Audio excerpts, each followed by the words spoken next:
In today's video, we are going to talk about Fullmetal Alchemist. Before we proceed with the rest of the video, make sure you subscribe to our channel, hit the like button, and turn on the notification icon so you won't miss any video. Spoiler alert! While chemist Edward Elric Fullmetal Alchemist was an excellent series featuring manga and anime that proved to be a good entry point for many young people in the early 2000s, the FMA has managed to overtake the stupidity of the endless shonen Jump Weekly News with Hiromu Arakawa and successfully created a world of science and magic that has come together into a unique, Western-inspired sci-fi tale. In addition, it has succeeded in bringing in the main characters, compelling, intricate design and landscapes that sound completely different and reliable in the rules of alchemy. Alchemy had one simple rule: the law of the equivalent exchange.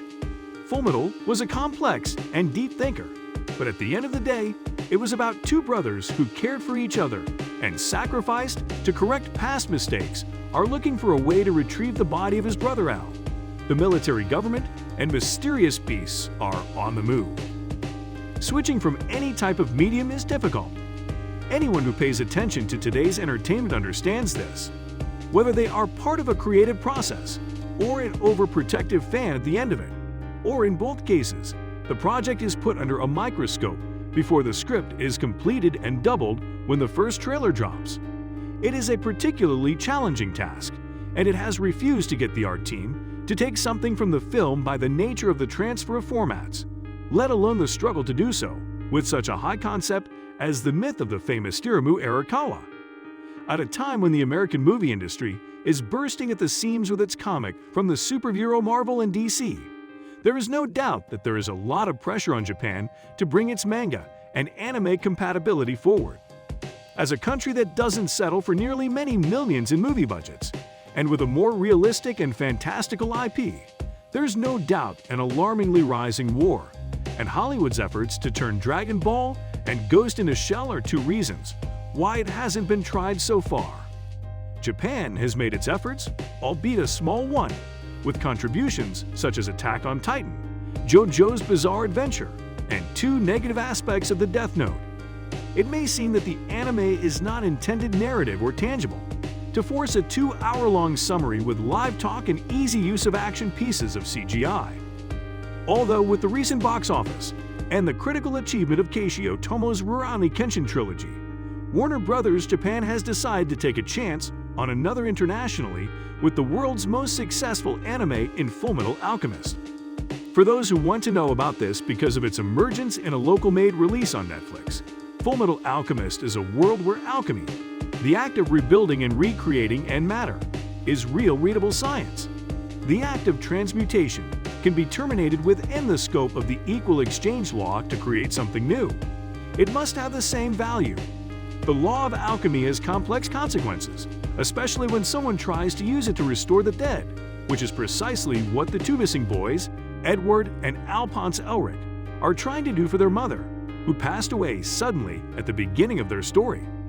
The final cost of this horrible mistake is shown by the boys as young men, where Edward's arm and leg are fitted with a metal frame, and Alphonse is brought down to the soul bound in empty armor.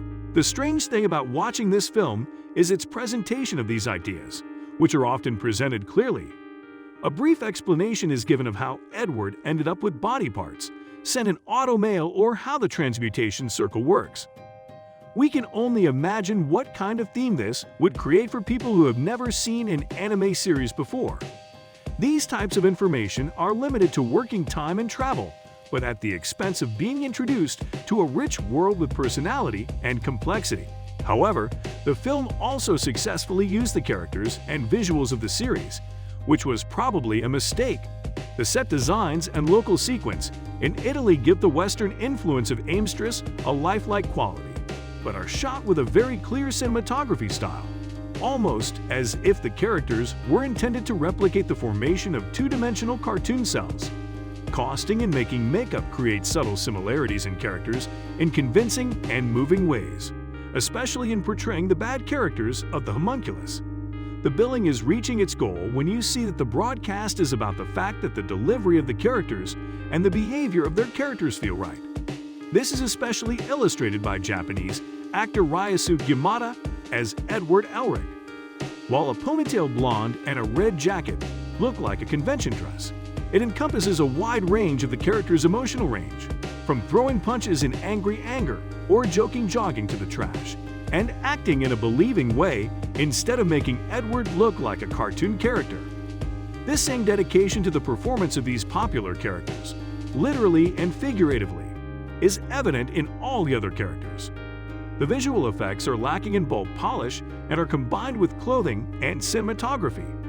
They are not close to the visible effects of CGI, believing in the Avengers. However, there is no denying that the effects, especially the rotation of the faces and creatures, look so precise that it can draw directly away from the animation.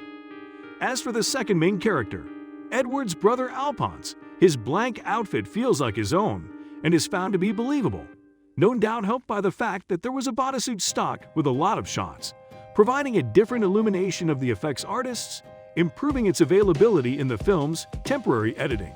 If there was a competition for the closest accuracy of a live-action film, we would consider adding this Fullmetal Alchemist version to the list.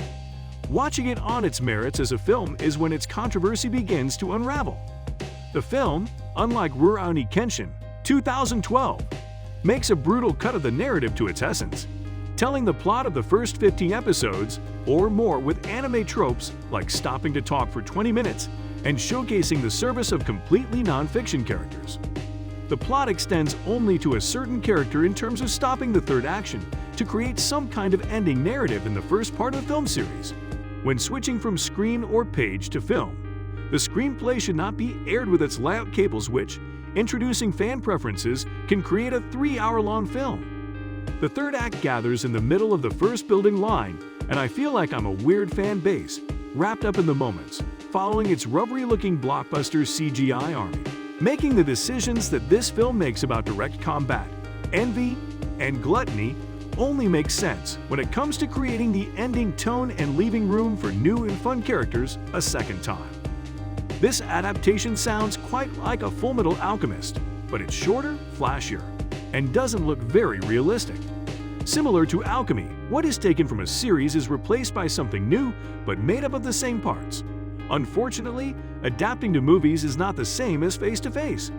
Because of this, it is difficult to recommend anyone other than the most loyal fans who are curious. So, we've come to the end of our today's video. Share your thoughts in the comments below, and don't forget to press the like button, subscribe to our channel, and turn on the notification bell so you won't miss any future videos. Till next time.